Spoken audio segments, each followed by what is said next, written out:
Hello. Good Morning, Doc. morning. Good morning, Morning, everyone. Doc. Okay.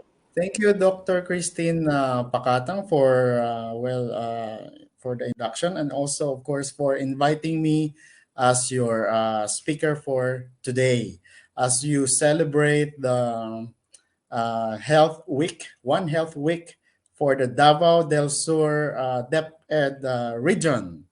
So I am here actually to talk about kalusugan ay alagaan, COVID ay labanan. Ito po yung ating topic for today, the importance of health and wellness in fighting COVID-19. Now, before I begin, I would like to thank the major sponsors of today's lecture. Of course, Davao del Sur Region 11, Kagawaran ng Edukasyon. Thank you very much for inviting me. La Vida Estetica for referring me as your speaker. RGO Davao, CDO, and Cebu. And of course, First Vita Plus. Additional sponsors are DJD Marketing and Lyrad Marketing. So, let's begin. My name is Doc Butch. I am the speaker for today, and I will talk about the importance of health and wellness in fighting COVID-19. So shout out sa mga nakikinig dyan live via Facebook. Welcome to today's discussion. I celebrate with you as you celebrate the One Health Week for this. I believe this is the last day of your celebration. So, ano ba talaga itong health? At ano ang difference ng health sa wellness? Kasi minsan nai-interchange yung term at hindi tayo nagkakaroon ng clear understanding. Now, according to the World Health Organization in the year 1948 and up to now, we still adopt the definition of health. Ang ibig sabihin po ng health ay it is a state of complete physical, mental, and social well-being and not merely the absence of disease or infirmity. So let's read that again. Basahin po natin ulit.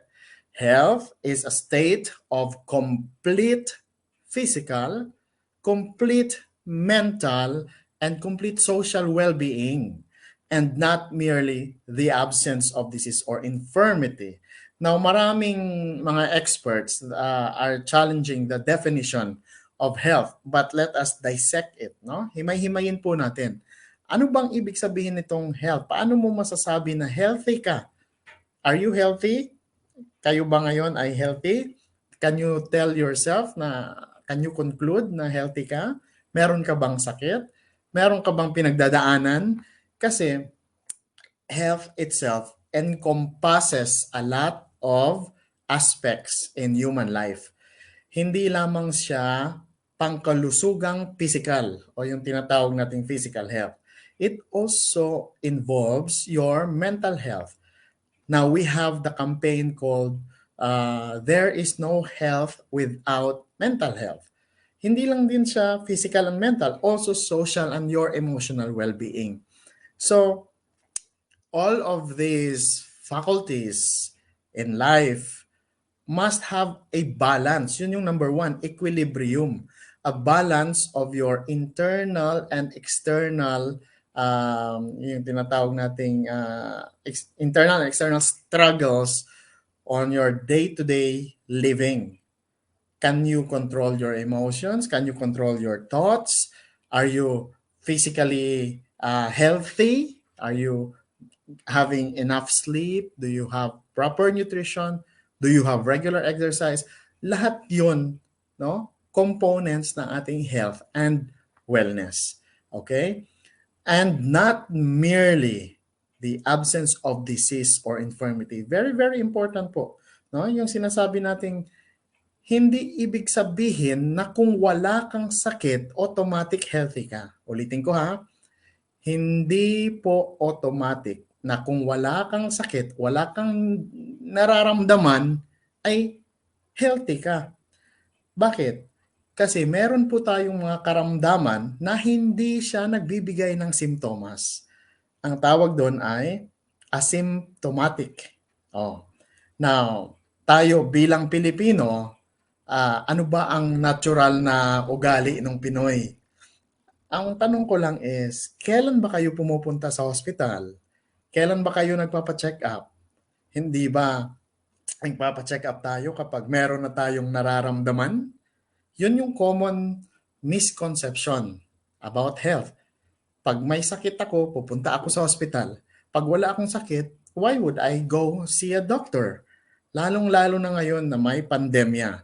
So gusto kong i-emphasize 'yan sa mga nanonood sa atin ngayon na even though wala kang nararamdamang simptoma, pero based on your example, family history, meron kayong hypertension or diabetes or yung mga hereditary diseases, maaari kang magpakonsulta kahit wala ka pang nararamdamang simptoma. Maaari kang mag-seek ng professional help, not only in your physical health, but also on your mental health, kahit wala kang nararamdaman. That is for you to be guided on how to maintain health, how to remain healthy. Because uulit-ulitin ko sa buong pag-uusap natin ngayong araw that prevention is always better than cure. Ulitin ko ha, prevention is always better than cure. So actually, I am very honored to be invited as your speaker for today because ito ang gawain namin bilang mga doktor. Kami yung nagkukonsulta, kami yung nagche-check up ng ating mga pasyente. At I will tell you, sa 10 pasyente na na-check up ko, no? 9 out of 10 dyan, may nararamdamang simptomas. Kasi nga, sabi natin, they only seek medical help when they feel that there is something wrong. Okay? Pwede po kayong magpakonsulta kahit wala kayong nararamdaman. Let's proceed. Ano po ang ibig sabihin ng wellness? Okay, tayo bilang mga guro, nagtuturo, marami tayong tinuturo sa ating mag-aaral. Pero naintindihan ba natin ang totoong ibig sabihin ng wellness? Wellness kasi po is the active pursuit of activities, choices, and lifestyles that lead to a state of holistic health.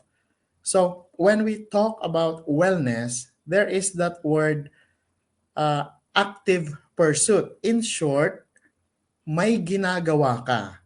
May ginagawa ka sa buhay mo para ma-achieve mo yung holistic health. Now, that is according to the Global Wellness Institute. Kaya nga, as you can see in the picture of my slide, meron tayong dyang 8 components of wellness. Okay? Let's discuss them one by one. Kasi my topic to you today is the importance of itong health and wellness in fighting COVID-19. Now, unahin natin itong intellectual wellness. Okay. Intellectual/mental wellness. Nasabi ko po kanina that there is no health without mental health. So, alam nyo, nagkakaroon kasi ng stigmatization kapag ang isang tao ay pumupunta sa psychologist or sa psychiatrist at humihingi ng professional help. Kasi ang common notion ng tao ay, hala, nababaliw na siya. Ay hala, meron siyang ganitong mga simptoma. No, hindi po yon. Okay? Even a normal person can consult the psychiatrist, a psychologist to improve mental wellness, mental health, to improve the psyche of the person. May tanong ako mga kababayan, naiisip nyo ba, nakikita nyo ba kung ano ang naiisip ng tao? Nararamdaman nyo ba kung ano ang nararamdaman ng isang tao? Hindi. Di ba? Hindi. Pero ang nakikita mo, yung behavior ng isang tao. Why? Because we behave according to what we think and what we feel. Okay? A human person behaves according to his thoughts and his feelings. So, pag ang tao may pinagdadaanan, makikita mo yan sa behavior niya. There is a change in behavior. And that will prompt you na there might be something wrong with the person's thoughts and feelings. And this person might need professional help. So let us stop the stigma because there is no health without mental health. Kung kayo, mga nanonood ngayon, may pinagdadaanan dyan na anxiety, depression, or a normal response to loss, for example, you are grieving, it is okay not to be okay. And it is okay to always seek professional help. So, how do you enrich your intellectual or mental wellness? By reading, by consulting, by talking about your feelings. Tayong mga Pinoy, parang mahirap sa atin mag-express ng ating feelings. Mahirap sa atin magsalita kasi we are more concerned about hurting the other people than ourselves. In intellectual and mental wellness, you have to take care of yourself first. Because how can you take care of other people if you could not take care of yourself? Ayan. How about your occupational wellness? I believe I am speaking to the majority of the working group. So, do you have life-work balance? Ang required ng law is just you work for at least 40 hours a week. Now, are you overwork? Are you underpaid? That's part of your occupational wellness. Do you relate well with your workmates? Do you relate well with your boss? That's why meron tayong mga company team buildings, meron tayong mga uh, activities that will enhance your occupational wellness. Okay? So, I'm sure kayo sa DepEd, meron kayong mga ganyang activities. And pag meron kayo dyan, join because you want to improve your occupational wellness and not just because it is a requirement. Okay? Believe me, lahat ng mga programa ng gobyerno para sa inyo ay nakakabuti. Okay? How about social wellness? Okay, ano bang ibig sabihin nitong social wellness? No man is an island. I mean, we coexist with the society. So, meron talaga tayong mga group of friends or acquaintances or people that we relate to. We call these people as our support system.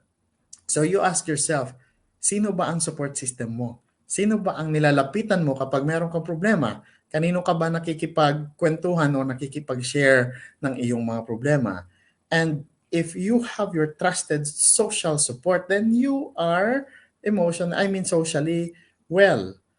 Okay? But other people, they tend to have social avoidance or social isolation because they have the fear, natatakot sila na makipag-relate sa tao. Probably because of a traumatic event in the past or talagang yun yung kanilang upbringing. Now, you need to socialize. That is a basic human right. No? You need to socialize with your support system. How about ito? Physical wellness. Okay. I would discuss that in depth later, how to improve your physical wellness. The most important thing there in physical wellness is that number one, you maintain a normal BMI or body mass index. In short, sakto lang ang iyong weight sa height mo. At sa dyan pa lang, marami na ang nagkakaroon ng problema, either underweight or overweight or obese. And obesity actually is a silent pandemic. No? Maraming obese dyan na hindi nila alam na obese sila. Why? Because hindi sila nag-consult or they did not check their BMI. Meron tayong mga charts on how you know that you are within the normal body mass index for our layman.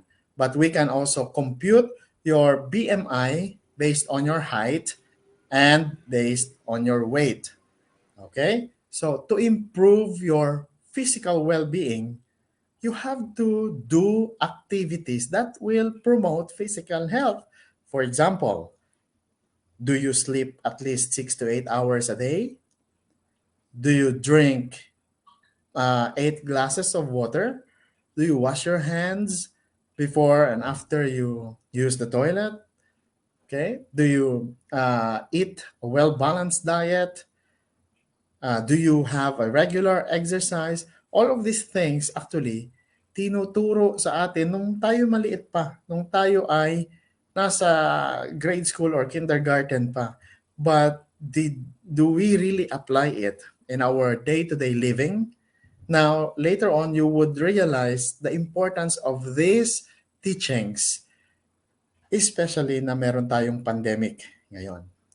Your environmental wellness, of course, very, very important because we live in, we have our own ecosystem. We live in an environment na, alam nyo, 20 years ago, ang pollution is twice than the pollution now, no? Because kulang ng campaign. Environmental activists, kulang ng mga ganyan, kulang ng campaign before at awareness sa tao na hindi pala dapat magtapon ng plastic doon sa kanal. Hindi pala dapat magpa-smoke belching yung ating sasakyan. But then, because of the environmental activists, nagkakaroon tayo ng changes. No? Imagine mo if you live in an environment that is polluted, the water that you drink, the food that you eat, the air that you breathe are polluted. Ano kaya mangyayari sa health mo? Okay? So very, very important yan. And of course, eto, spiritual wellness. Now, regardless of your faith or what religion or congregation you belong, a person believes in a superior being is what we call the spiritual wellness. You know, I will not talk about religion because iba-iba naman tayo ng paniniwala. But as long as you have faith and you believe in a superior being that guides in day to day, okay, that is spiritual wellness. Emotional wellness, ito yung tinatawag nating coping skills mo. How do you cope with the different stressors in life? Alam nyo, ang stress, andyan yan, always, all the time. The stress is always there. The problem will always be there. And it is not a question of stress. It is not a question of a problem. It is the question of how you react to the problem. How you react to the stressor. Okay? Kasi 90% of our problems are caused by our reaction to the stress. Totoo yan. No? Even though the stress is only 10%, but sometimes we worry too much. And our worries are more frequent and debilitating compared to the actual problem itself. So how do you have a good coping skill? How do you have a good emotional wellness? You talk to counselors, you talk to experts, you talk to your friends, talk to your family, and um, it always makes sense to talk it out. Maybe someone can give you a very good advice on how to strengthen your coping skills. Iba-iba po kasi tayo ng coping skills. Financial wellness. Ito yata yung problem ng lahat. No? Pag sinabing financial wellness. Well, ganito yan. Since I am also a financial advisor, always encourage the people that I talk to always save and invest. Okay? Ano ba ang ugali ng Pinoy? Pag may sahod, gastos. Pag wala ng panggastos, utang. Pag magsahod ulit, bayad sa utang. And the cycle goes on. So paano ka magkakaroon ng financial wellness? Ibig sabihin ng financial wellness, hindi mo naman kailangang maging mayaman. Kailangan mo lang na magiging sapat yung kinikita mo sa iyong pamumuhay. Okay? So live within your means. My father would always tell me that. If you earn 100, you live within 100.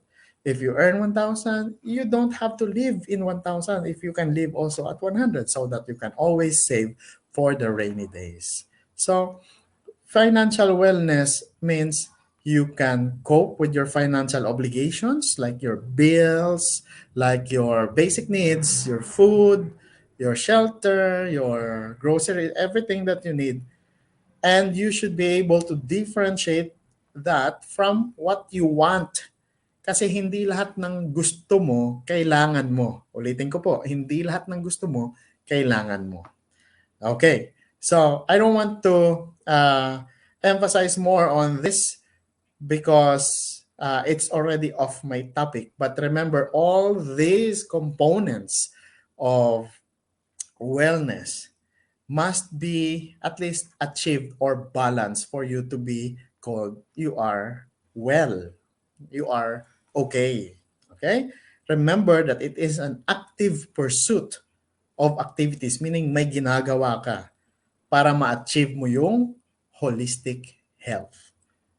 Okay, this illustration will show you the illness-wellness continuum. Now, kung makikita mo dyan on the other end of the spectrum, meron tayong high level of wellness, and on the other side, you have the premature death. Okay, at yung sa gitna, yun yung comfort zone. Okay, so most people, actually 80%, are just okay within the comfort zone. Doon lang sila sa comfort zone. They are not high level, they did not achieve high level of wellness or wala naman silang sakit. Okay lang sila. Okay? So ano ang gawin mo? Anong gagawin mo dapat? Ideally, you should engage in activities that will develop your wellness. That will develop your wellness in order to achieve the optimal health. So, hindi ibig sabihin na pag okay ka na, wala ka nang gagawin. No? You have to maintain being okay and achieve high level of wellness because other than that, the disease will develop. You will suffer diseases and its complications and it can lead to premature death.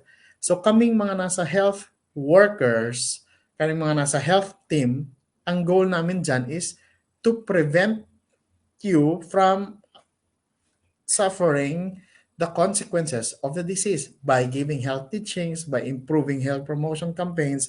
And if you develop any signs and symptoms or diseases, we treat you. Okay? But again, uulitin ko, prevention is always better than cure. Now, let's talk about 2020 and 2021. I had this realization that it is easier to die now than to survive because of the pandemic. And if you can observe that sa inyong Facebook timeline, taod-taod na ana po'y mamatay, no? Like, hala, namatay na po si Kuan, namatay na po si Kuan, may namatay na naman. Parang nagiging common siya because of the pandemic. Now, that's why I had the realization that it is easier to die now than to survive. That should give you uh, importance or value. Dapat ma-value mo ang life ngayon. Okay? Don't be just the part of not another number. Don't be just the part of the statistics that at the end of the day, ikaw yung isa sa mga naitalang kaso ng COVID deaths. So, may iwasan ba yan? Yes, may iwasan yan if you do something about it. First, you have to believe that the threat is existing. Okay, I could illustrate that better with this presentation. So, for example, this is you ngayon, no? You are healthy, you are okay, wala kang nararamdaman. No? You have no signs and symptoms. So you think you are okay. But eventually, with the exposure to the stressors, different pathogens, there will come a point in time that your health will decline and you will get sick. Okay? Hindi naman sa lahat ng oras ay tayo ay malusog. Hindi sa lahat, walang immortal na tao, no?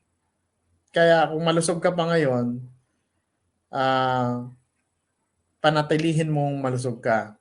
Because darating ang araw na meron ka ring time na magkakasakit ka o di kaya worse ay mamamatay. Okay? So, pag nagkasakit ka, tatlo lang ang pwedeng mangyari sa'yo. Tatlo. Una, babalik ka sa una mong kalusugan. Ang tawag natin doon ay ah, recovery. Okay? So, nagkasakit ka. Anong pwedeng mangyari sa'yo? Good thing, ang pinaka-best thing na mangyari sa'yo ay mag-recover ka. So, you are healthy, you get sick, you recover. Gusto ba natin yan? Gusto ba natin? Siyempre, gusto natin yan. No? Gusto nating mag-recover. Eh, paano pag hindi? What if hindi ka nag-recover? Anong pwedeng mangyari sa'yo? Maaaring partial recovery. Nagkasakit ka, pero hindi ka gumaling, hindi ka bumalik doon sa iyong pre-crisis level. Hindi ka bumalik doon sa dati mong kalusugan. Ang tawag dyan ay meron kang permanent disability. Meaning nung disability ay you could not function normally from or doing the activities of daily living. Hindi lamang physical disability, could also be mental or emotional disability. So, you could be having that. Okay? Gusto ba natin yan? Of course, ayaw natin yan. Gusto natin yung full recovery. But can this be possible? Can this also happen to you? Yes. If you do not recover, you do not achieve full recovery, you partially recover, pero meron ka ng disability. Ano naman ang worst case scenario? The worst case scenario is nagkaroon ka ng sakit, you did not recover fully, you did not recover partially, you die. Tawag natin dyan, premature death. Oh, gusto ba natin yan? I don't know, yung iba gusto nila, pero ako, ayoko pang mamatay. No? Yan. So, these are the things that can happen to you if you get sick. Anong goal mo dyan? You want to recover. You want to go back to the things that you used to do. Why? Because alam niyo po, ito, ugali na naman ng Pilipino. We only realize the importance of something or someone when that thing or someone is gone. Okay? Marirealize lang natin yung importansya ng isang bagay o ng isang tao pag nawala siya or nawala yung bagay na yon. For example, yung kalusugan mo. Dati kaya mong tumakbo ng 10 kilometers. Ay, sabi mo, kala mo sa utak mo, bata ka pa, kaya mong gawin yan. Pero pag bigla ka nang tumanda at hindi mo na kayang maglakad, now you realize the importance na, sana ginawa ko na lang yun dati. Okay? And regret, alam niyo yung regret, yung pagsisisi ay always nasa huli. Regret is always at the end. And we regret most on the things that we failed to do than on the things that we did. So, sa mga sinasabi kong mga quote sa inyo, sana may internalization at realization kayo dyan na ayokong magsisi balang araw. No? Kaya gawin ko kung ano yung dapat kong gawin para ma-achieve ko yung optimum level of health. Because health is your responsibility. Although it is your fundamental right, but wellness or being well is your responsibility. You can do something about it, especially now. All right? Ayan ang normal breathing. Nakikita nyo po sa picture natin. That is when we breathe, particles comes out. No? Yung tawag natin dyan droplets. Now, I want to talk about COVID. Before we started with the presentation, there was a very good animation or video presentation about COVID-19. And with that, every time we breathe, particles comes out from our respiratory tract through that picture. And as you can see, this is a computer generated image, a CGI of the of the coronavirus. That's how it looks like. So, coronavirus, it's called coronavirus because it looks like a crown because of its spike protein.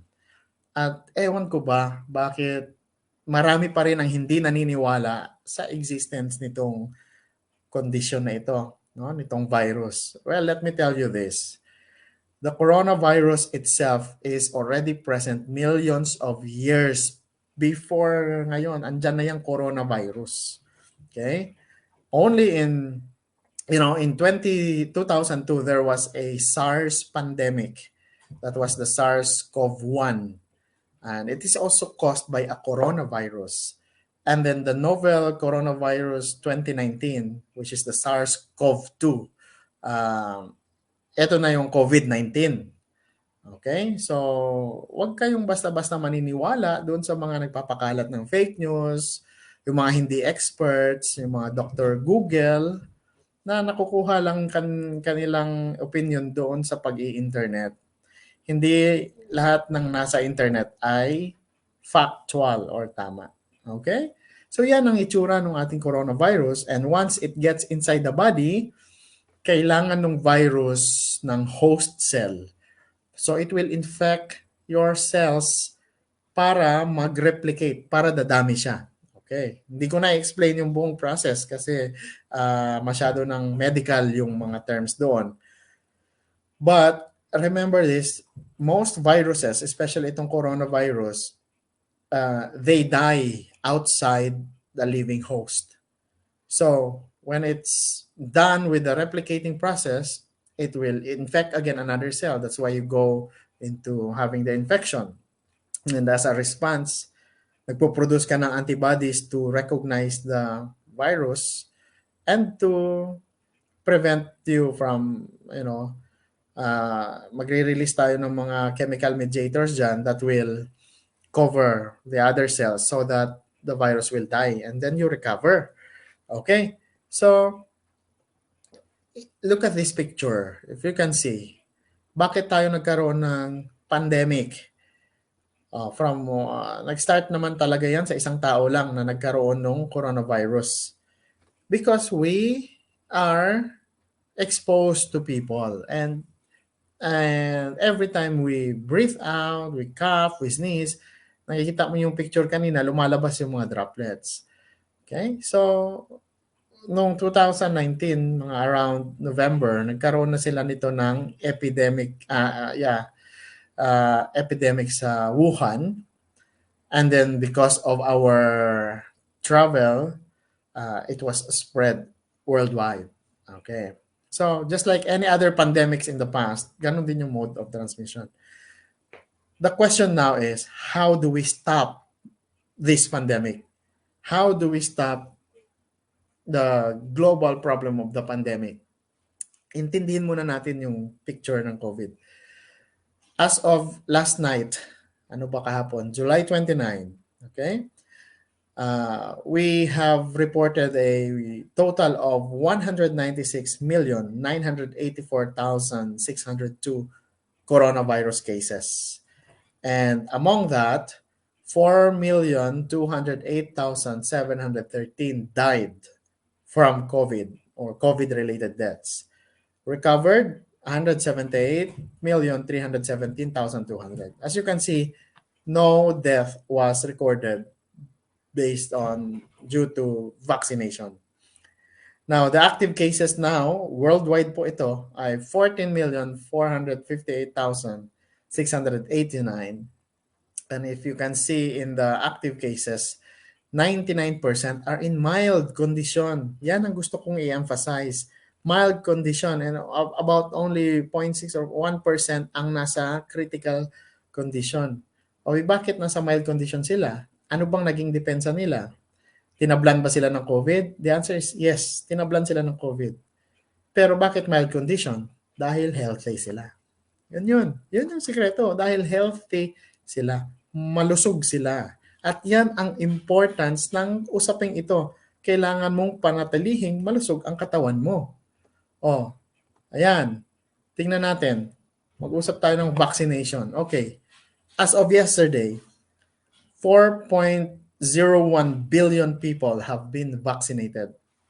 First dose and second dose, kasali na yan. Worldwide. And in the Philippines, we have given 17,515,376 doses, both first dose and second dose. That is actually 16 doses per 100 people. Let me ask you, vaccinated na ba kayo? Okay. Is the vaccination slow? Is the rollout slow? Do you think it is uh, slow, or nakakapag-cope up ba tayo sa sa replicating rate nung virus, especially now that there is the Delta variant? Only the experts can analyze that. But good thing ngayon, we have the vaccines. And I will not promote any vaccines. I would tell you this, that whatever is available is the best vaccine. Okay? So wag kayong pumili ng brand, please, no? The most important thing is get yourself vaccinated, because the more people we vaccinate, the higher the chance that we achieve the herd immunity before any mutation will set in. Okay? That is how we stop the pandemic. Vaccinate the people. Itong COVID, I would predict, I would say that this will become part of our daily lives. Just like flu, just like measles, just like chickenpox. These were highly contagious and fatal diseases before the vaccine. But because of the vaccine, we were able to control it. If not eradicate, control it. And it becomes part of daily life. The faster we vaccinate the people, the faster we achieve the herd, eradicate, control it. And it becomes part of daily life. The faster we vaccinate the people, the faster we achieve the herd immunity, the faster we stop the virus. Please get vaccinated. Huwag nating hayaang mangyari sa atin ito. Okay? Let us not allow these pictures, these images to happen in our country. Now, this just happened a few months ago somewhere in the east, that, nagkaroon sila ng early lifting of the restrictions. Nagkaroon sila ng religious activities and gatherings prematurely na hindi na control ang infection. And remember this, every time the virus infects an individual, there is a chance that the virus mutates. That is why now we have the Delta variant and all the other variants. So do not allow yourself to be the part of the statistics of the day na ikaw yung COVID-related mortality. By what? By being healthy and by uh, preventing, doing the minimum health standard protocols like washing hands, using your face mask, of course, and physical distancing. Okay. Now let's take a look at this graph. Uh, Patients diagnosed with COVID, as you can see, patients with comorbidity, ito yung may mga sakit na, no? 51% of them were diagnosed with COVID, and around just 48.29% those without comorbidity. In short, almost 50-50. Walang pinipili ang COVID. Pwede kang infect whether you are healthy or you are not healthy. But those who died, if you look at the other picture, those who died with COVID-19, okay, 83.29% are those with comorbidity, or those with those with underlying diseases. compared to those without comorbidity. So 16.71%, they did not die. What happened to them? Go back to our lecture earlier. They recovered. Okay? They recovered. Let's take a look at this other graph. Ito po. Outcomes among patients with COVID-19 by comorbidity status. So as you can see, those with underlying health condition, mataas ang hospitalization rate, mataas ang ICU admission, at mataas ang death compared to those without underlying condition. Pag healthy ka ngayon, panatilihin mong healthy ka. You need that. Okay? You need that. So, how to have a healthy living? How to be healthy? Okay? Ayan po, simple lang. Regular exercise. When we say regular exercise, you engage in activities that will improve your improve your uh, use of your muscles. Iba yung activities of physical activity, iba din yung exercise. Okay? So what is the recommended exercise? Recommended exercise is at least 30 minutes of walking in a day is already a good exercise. It prevents heart diseases, it improves blood circulation, and plus, maganda ang feeling mo talaga. Subukan nyo po. 30 minutes a day, walking. You don't have to do weightlifting unless gusto mong manalo sa Olympics. Pero mataas pa na shot yan. And of course, weight loss. No? You have to reduce your weight. So, how do you reduce your weight? Magkasangay yan. Pag nag-exercise ka and nag-diet ka, you will also reduce your weight. Pag underweight ka, please wag ka na magpa-weight loss. Okay? Weight gain naman. Kaya consult your dietitian or nutritionist. Okay? Ito pa, sleep better. Matulog tayo. Huwag tayong magpuyat sa ating mga cellphones and gadgets. There will always be a time for that. So, at least recommended natin dyan 6 to 8 hours of sleep in a day. It doesn't mean to say that, let's say, night shift ka, di sa umaga ka matulog. Or vice versa. Remember that sleep is very important because it helps us recharge.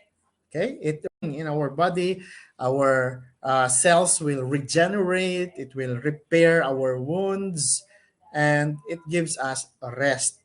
Rest is a commandment. No, you have to rest at times. Otherwise, you rest in peace. So, balance po dapat. Exercise, weight loss, sleep better. And of course, itong nutrition and diet mo. Nutrition and diet. Eat a well-balanced diet. Ask yourself, ano bang kinakain mo sa isang araw? Hindi po ibig sabihin na dapat 3 times a day ka kakain talaga. No? Kasi pwede ka naman small frequent feeding. It is not the quantity of food that you take, but the quality of food that you take. Balance ba yan? Meron ka bang fiber from vegetables? Meron ka bang protein from your meats? Meron ka bang carbohydrates from your wheat or rice or grains? Balance it. Kasi we need these three basic food groups, no? Carbohydrates, proteins, fats. We need that in our day-to-day living, in our physiology. So, what is a well-balanced diet? May programa ang DOH niyan, yung Pinggang Pinoy. Tingnan nyo yon, no? Balance lang. Huwag masyadong puro karne na lang or huwag masyadong puro gulay na lang. Balanse po. Okay? Now, eto, napaka-important. Positive attitude. Hindi positive COVID. Positive attitude. Ano ba ang attitude mo towards towards your life? Okay? If you think that everything that is happening around you or happening to you will cause you stress, then how do you react to it? Okay? A person who thinks positively will always look at things as opportunity instead of an obstacle. No? So, how can a positive attitude help you?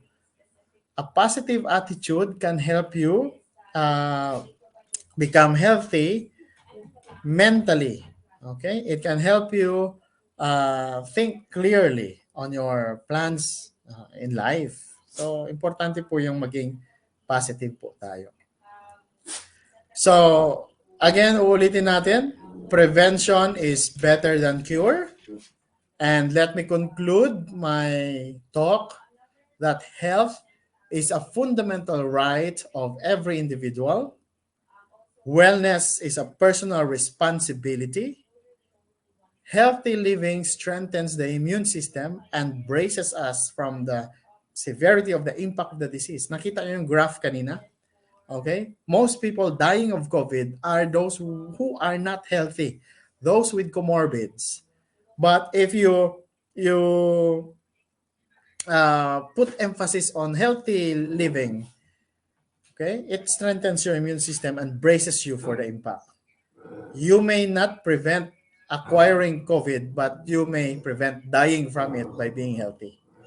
COVID is real and dangerous. Vaccines save lives. Prevention is better than cure. And of course, our choices matter. My dog is already barking because my dog agrees with this conclusion. Thank you very much, and I hope you learned something from me today.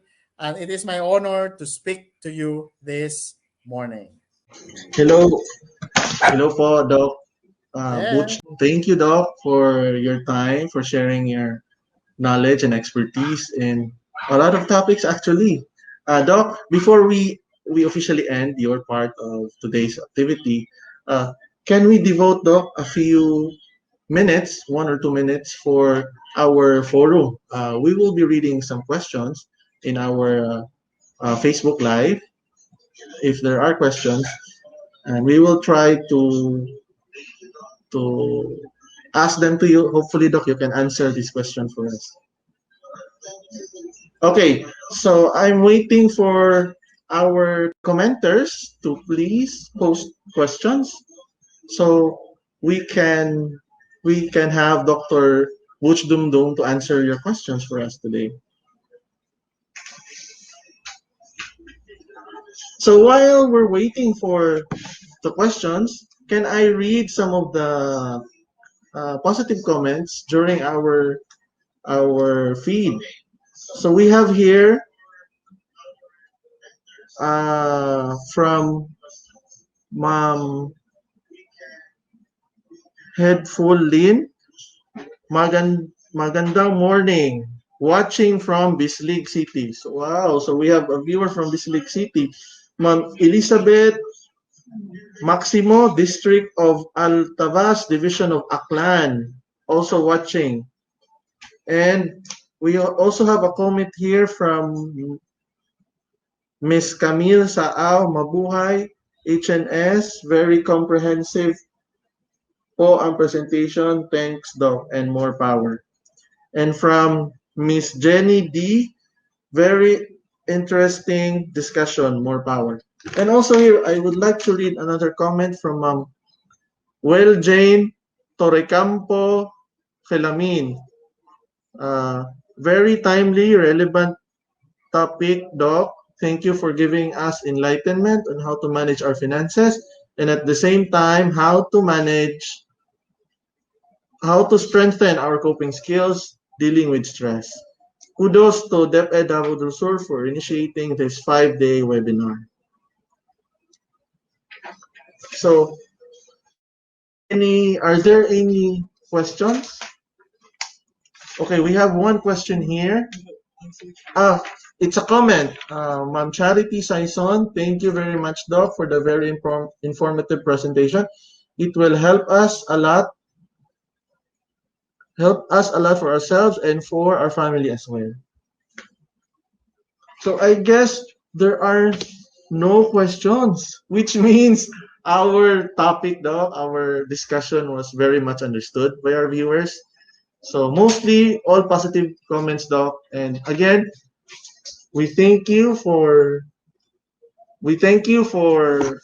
your time that you've given to us, Doc. We greatly appreciate it. One more comment? This one, we have one question, Doc, from Mitzi Helen Pokoy. Good AM, doctor. Do I need to consult my doctor before I will be vaccinated? I have a pre-existing health condition. So we have one question, Doc. Okay, a very good question. No? Do I need to consult my doctor before I will be vaccinated? I have pre-existing health condition. Okay, that is actually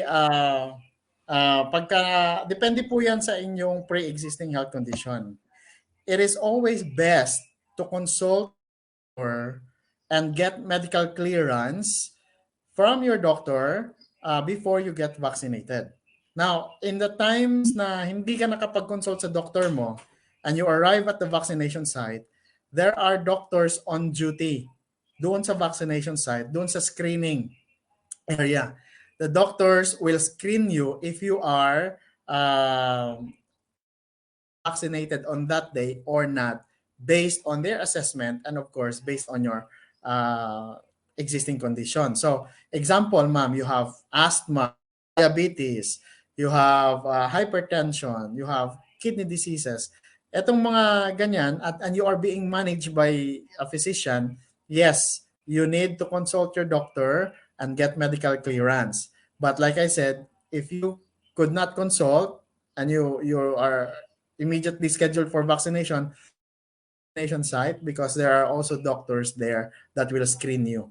Remember this, that kami mga doctors, meron kaming ina-uphold na principle, and that is to do good than to do harm. We will not do harm to you. So if we think that you are not qualified for vaccination on that day because of your tumaas ang BP mo na more than our cutoff or di kaya nagkakaroon ka ng allergic reaction doon sa mga vaccines, then we will not risk you to be vaccinated. Yan po actually ang trabaho namin sa vaccination area. We screen thoroughly our patients to be vaccinated.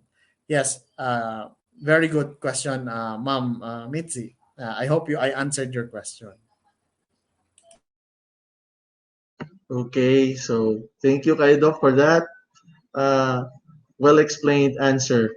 Again, Doc, we would like to thank you on behalf of the Division of Davao del Sur. We would like to thank you.